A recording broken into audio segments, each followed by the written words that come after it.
Hi there, Stacy. How are you doing? Hope you're having a good afternoon on some adventure somewhere. And I hope you're getting ready for Snowmageddon on Friday. So make sure you're stocking up on all the essentials.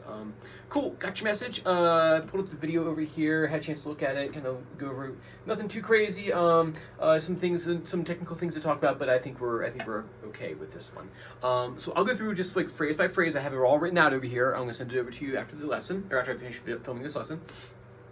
So basically the chords in this one, like C and G7, right? You'll even see them. I wrote them in here, but if I hadn't told you, I think you would have seen them anyway. So basically the chords are, and then is how the chords are moving. So talking about more about the melody, what he's doing here.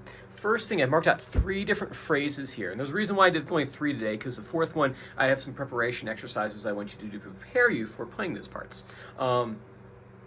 So the first one here, I'm going to start with the very beginning, the one that has a C in parentheses around it, which you start your 3rd finger. I'm going to zoom in here, and you're going to go on that 3rd fret of the 2nd string, and you're just going to pick that note, and then you're going to strum, and then you're going to strum just down to the 1st string, but you're not going to play that string. So, and then 1, 0, and then strum 3 and 2 together. So it's 3 and 2 together there. So that part looks like this: 3, strum 3, 4 down to 2, rest there. 1, 0 together on 3 and 2. So it's gonna look like this.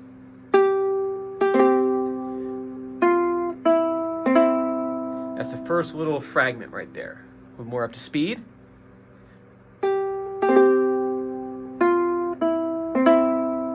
That's the first part right there. Moving on to the second part right here. It's a G7 chord, but there's a little bit more going on with it than meets the eye. So we get into like the G7. So we actually start here at 2, then open. So we have 2 open. The 2 is on the 3rd string, opens on the 2nd string. So it goes, and then you're gonna land like almost a whole G7 chord, but not quite. You're gonna land just your 1st and 2nd finger. You're not gonna put down the 3rd finger. You're gonna see why in a second. So it goes 2, 0, strum 4 down to 2, and you're gonna go 3rd string with this down just like how it is right now. You're gonna go 3, 1, and then here's where it gets tricky. You're gonna take your 3rd finger and place it here on the 3rd fret of the 2nd string. So it'll look like this. I'll go. I would actually practice that a few times. Just taking this chord shape here, the partial G7, and practice like on the 2nd string on that 3rd fret right there. Going G7, and then putting that 3rd finger down. Oh, there it is. Just practice strumming that on and off. Till you get used to taking that on and off there, because you'll need to do that while picking over here. But I would practice it just first, going to get that independence. The independence going on with the 3rd finger. So cool. So you have 2, 0. You get into that kind of partial G7 chord, and it's going to be on 3rd string, open on the 1st string, back to 2 on the 3rd string. Then you put that 3rd finger down. So it looks like this.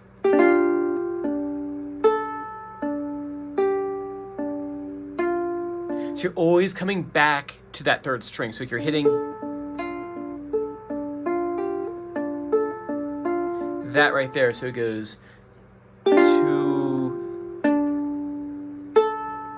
back to it, 3, back to it, 1, back to it, and that's it for that part. So it looks like this.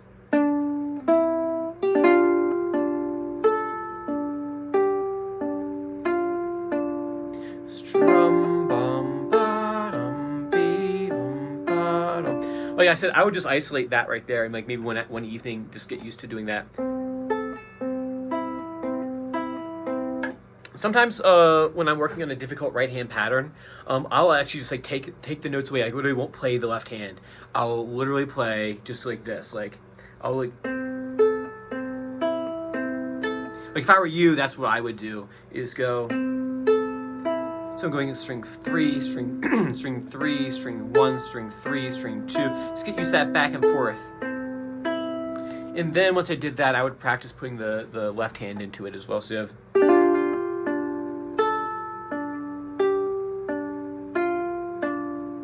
right? So there's that right there.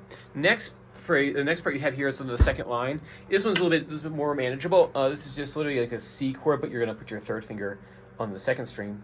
But we'll do this first. We'll go strings 3 and 2 open, then open 3, open 2, open 3, and then strum together, and then 3. So you have.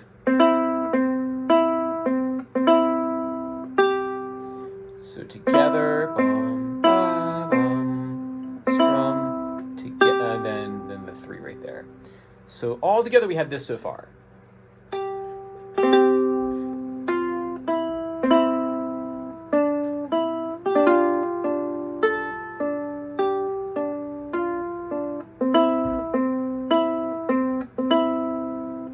So that's what we have so far there.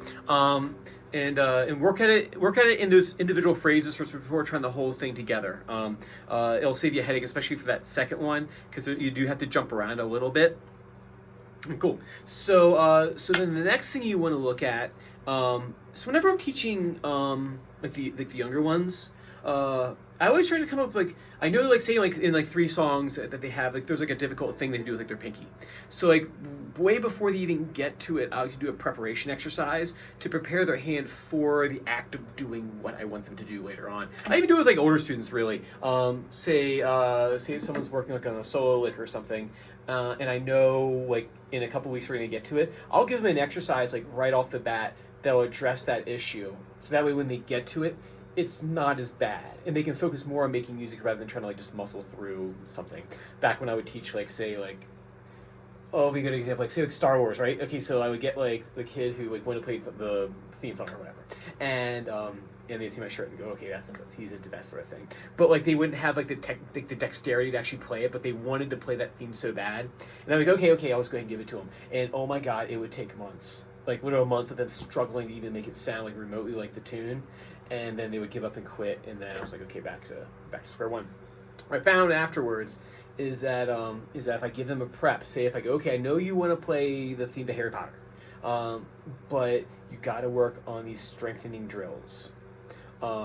Before you gotta graduate from that before I'll teach you this part of here, because I would much rather have them, like, work to have the ability to play it than to watch them suffer and struggle in something I know they physically can't do yet. They can do it, they have the potential to do it, but they don't have the strength or the dexterity as of, like, right now to do it. So that's where, like, this was coming in right here, this long-winded explanation. Me just sitting here talking to myself in my phone. I'm not sure why I'm doing this. Like, oh, I'm still talking to Stacy. So these 2 preparation exercises are kind of in that vein of, like, the next part. There's a little tricky section, but I think if you practice this week, it'll make it easier for when we actually try to do it together next time. Oh, by the way, I won't be here next Wednesday because of a spring break, but I'm sure you got my email, and I'm sure you've already marked it on your calendar, and I don't have to worry about you coming by. So, but I'll touch base with you just to make sure, because I know you have a lot on your plate right now. So, anyway, back to preparation. So, exercise number 1. I've written out the chords underneath here. Right, it's kind of like a glorified A minor chord, is what it is. So you put your finger on here for, like, A minor, right? And you take your middle finger and you put it here on the first string on the 3rd fret. And what you'll do is you'll just, like, put that there and you'll just strum it. And then what you're gonna do is you're gonna take you're gonna take that 3rd finger and you're gonna slide it underneath. It's gonna be on the 2nd fret right here. And you're gonna take it off. So it's like actually literally what you're doing is you're playing a melody line with playing the chord at the same time. It's really neat. It's like a chord. It's called a chord melody.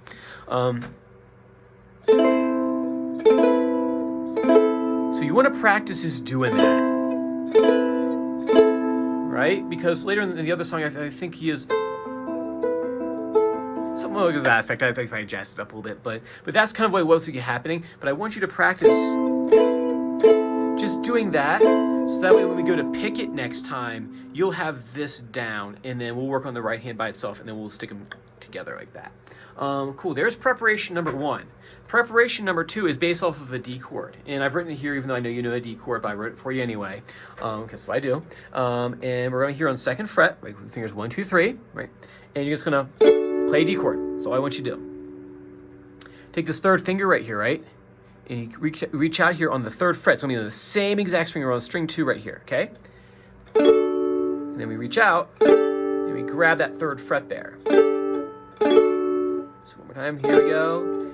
And just back and forth like that. So it's neat. It's called suspended chord. It's really pretty. You can do that if you want. You can strum it one time if you want. But the important thing is that you practice these. That way, when we get to the actual music, you'll have already practiced the tricky left hand stuff, and that'll leave us time to go talk about the right hand. That way, it's not so much as a struggle. So the preparation number 1, you do, and then you go to preparation number 2. Practice them separately, then try them back to back to see how that works. Preparation measures, though, when we're working on a piece, are really necessary, I think, to that way you can focus on without getting bogged down with like trying to get sound like music. Right now we're just literally working on like how are my fingers even moving to play this thing. So you're not worried about like, it doesn't sound quite right like the song yet. I'm not after that right now. Cool, that's about what time I have for. I'll throw this on the YouTube, and then I will send you over a link directly, probably later this evening when I get home, after everything has had a chance to load. There you go. Do you have any questions for me? No questions? Really? Okay. All right, well, good. Well, so have a good Snowmageddon. Have a good spring break. I will touch base with you because I always make sure that you're not coming by here unnecessarily, and I will see you next time. Oh, and then also to send me over if you have any questions or anything like that, shoot me a message. It takes me like 10 seconds to answer you and give you a clarification. So do not hesitate. Bye bye.